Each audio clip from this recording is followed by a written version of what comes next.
Hello folks, welcome back. I'm hoping you're doing well. So, serikali inasema kwamba they don't know Kalombotole. They don't have details about his family and where he's coming from.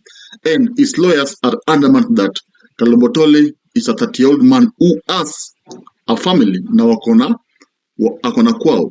The court files were filed using a name, and that is his name. So any other thing someone saying that his identity is not known, it's far from the truth. The families are there, but we are yet to come across them. Nobody can just suddenly drop down from the heavens at the age of 30 with no family, no home, no identity. So the lawyers and the government, they're fighting now. The lawyer is saying that Kalombotole is innocent, is being used as a scapegoat.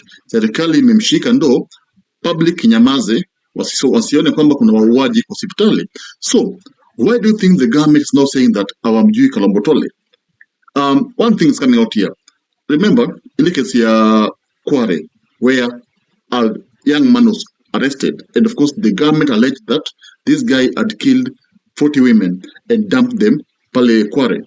And of course, this happened at the height of protest. And this arrest was meant to, of course, quell the protest, kutuliza majenzis. And of course, ilifaulu because kama sikushiko jamaa, majenzis wangeenda state house, kweli. So, serikali wameshiko jamaa. Of course, I can't say that he's guilty or innocent because there's still investigation undergoing.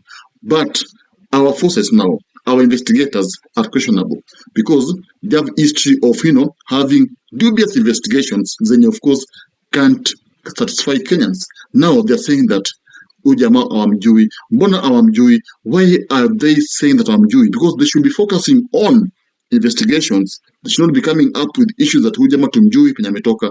Why do you tell us amumjui? One thing is clear, yes, that probably the government just wants to, maybe disappear this case.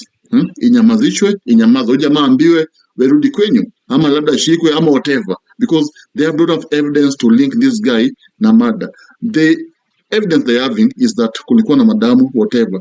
And kama kulikuwa na madamu, I think they should have arrested this guy before. Because this guy was accused of the first murder here. And they had him as a suspect. But of course, walimshuku na still walimwacha hospitali. How do you shuku someone na still mumwache hospitali? So it means that if this guy made the mistake ya kuacha a trail of blood, I think even the first murder, this guy would have still left the trail of blood and still ongemshika. So this case is just mysterious and people don't know what to believe. So the lawyers are saying kwamba huyu jamaa ako innocent. And again, on the other hand, Kilimani police station, the cell that is housing this guy, wamesema hawawezi kaa naye. They want him to be taken to Bagathi Hospital. Initially, his lawyers wanted him to be taken to Kenyatta Hospital. Lakini, the judge refused. Akasema hapana, we can't take him back to Kenyatta Hospital because we don't even know kama ni yeye ama si yeye. Kama ni yeye, of course he will go on killing other people. Na pia hata kama si yeye, there's that fear that ukimwona wagonjwa watapiga manduru, which is true.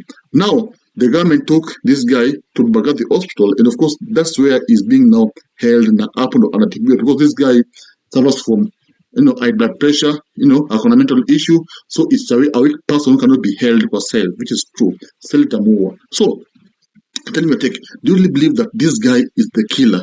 This guy is being used as a scapegoat? The same way we saw Kware people, Kware case whereby there was a guy who was arrested na serikali kamwachilia baadaye because serikali ilisema kwamba huyu jamaa amepa cell na tangu kukimbia cell there has been no effort ya kutafuta huyu mtu. Naona, so it means that the government either disappeared with this guy ama labda walimwachilia. So with the same case happened with Kalombotole, ataachiliwa ama the government will disappear with him. And they say that kesi ya kuuaji ya Kenyatta imeisha. So that's the story. On the other hand, Njoki, the lady who was allegedly killed by her husband alituma madaktari wampeleke, Chiromo Hospital. Alipopelekwa pale, what happened? Njoki alitumiwa wauaji wakamnyonga wakamaliza. And of course now, the twist here is that the nurses who were on duty that day, they have disappeared.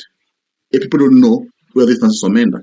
So the case is now becoming mysterious. It's like the hospital knows what happened because I don't believe these cases. Why? Kila hospitali kuna CCTV. Mbona kwa kuna cases za murder CCTV hazitolewi? Because kama ungesikia kuna waizi waliiba hapo hospitali, ungeona CCTV cameras zimeshow hao waizi waliingia wakaiba. Lakini kukiwa kesi ya murder, there's no one willing to actually produce the footage. The case of even KNH, the hospital is not willing to produce the footage. Kesi ya Chiromo pia, the hospital is not willing to produce the footage, and now you're seeing the nurses who are there wamequit kazi. So what is being hidden here? I mean, you need to tell me in the comment section. Who do you think we should blame? Because the first case ya Kenyatta Hospital Kalombotole ndio serikali na kuja na story zao. Kesi ya pili Njokia aliuliwa, the Chiromo Hospital is not willing to actually produce CCTV footage. So where should you take your child atibiwe ama yourself? Should you trust these hospitals ama should you just uanze kutibiwa na miti shamba? What should you believe? Tell me, of course, I will be glad to hear it from you. Adios, guys. See you soon. If you love politics, then Dr. Politica is your cup of tea. The place for minds that think. If you are watching this from anywhere else, search the name, hit subscribe, and stay sharp with us.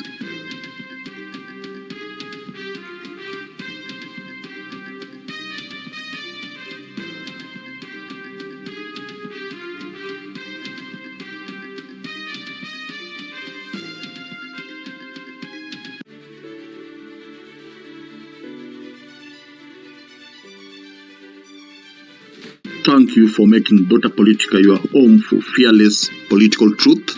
Every view, every like, every share fuels the fire behind the hours of research, filming, and editing we pour into each episode.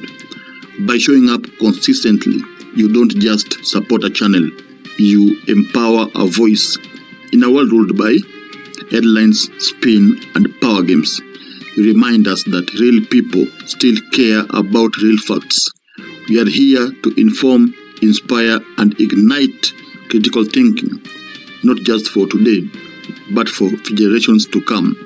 You are not just a viewer, you are the reason this platform exists.